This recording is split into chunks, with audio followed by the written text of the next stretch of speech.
मुंबई के मझगांव डॉक पर केंद्रीय गृह मंत्री अमित शाह ने सोमवार को अत्याधुनिक गहरे समुद्र में मछली पकड़ने वाले जहाजों का उद्घाटन किया। इस मौके पर महाराष्ट्र के मुख्यमंत्री देवेंद्र फडणवीस, उप मुख्यमंत्री एकनाथ शिंदे, अजित पवार और केंद्रीय राज्य मंत्री मुरलीधर मोहोले भी मौजूद रहे। इस दौरान महाराष्ट्र के सीएम देवेंद्र फडणवीस ने कहा कि बंदरगाह के निर्माण के साथ महाराष्ट्र के समुद्री क्षेत्र में अपार अवसर उभर रहे हैं। मेरा मानना है कि प्रधानमंत्री नरेंद्र मोदी के समुद्री विजन और अमृतकाल समुद्री विजन में परिकल्पित बंदरगाह आधारित विकास मॉडल एक बड़ा मील का पत्थर साबित होगा। महाराष्ट्र में हमने अपनी रणनीतिक और समुद्री क्षमताओं को मजबूत करने में महत्वपूर्ण प्रगति की है। विशेष रूप से लॉजिस्टिक्स और ब्लॉकचेन क्षेत्रों में इसे और बढ़ावा देने के लिए महाराष्ट्र ने हाल ही में महाराष्ट्र जहाज निर्माण नीति 2025 शुरू की है, जिसका उद्देश्य जहाज निर्माण क्षेत्र में सभी ऑपरेटरों और निवेशकों के लिए एक संपूर्ण पारिस्थितिकी तंत्र बनना है। इस पोर्ट के निर्माण से हमारे मैरीटाइम सेक्टर में महाराष्ट्र में असीमित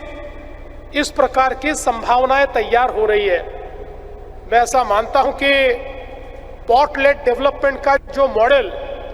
हमने पूरे विश्व में देखा, हमारे प्रधानमंत्री जी के मैरीटाइम विजन में और अमृतकाल मैरीटाइम विजन में ये पोर्ट एक बहुत मील का पत्थर साबित होगा। महाराष्ट्र में हम लोगों ने लॉजिस्टिक्स और ब्लॉकचेन इन दो क्षेत्रों में हमारी सामरिक शक्ति को और हमारी मैरीटाइम ताकत को किस प्रकार से हम लोग एक्सपैंड कर पाए, इसके ऊपर भी बहुत अच्छा काम किया है। उसमें कई पॉलिसी इनिशिएटिव्स हमने लिए हैं और अब हमारे आदरणीय प्रधानमंत्री इन्होंने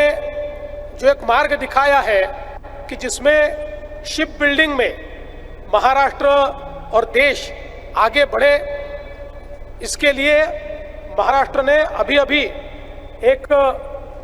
महाराष्ट्र शिप बिल्डिंग पॉलिसी 2025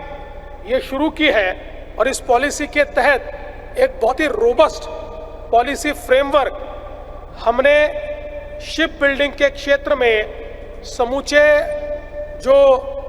उसकी इकोसिस्टम तैयार करने के लिए सभी ऑपरेटर्स के लिए और सभी निवेशकों के लिए तैयार किया है।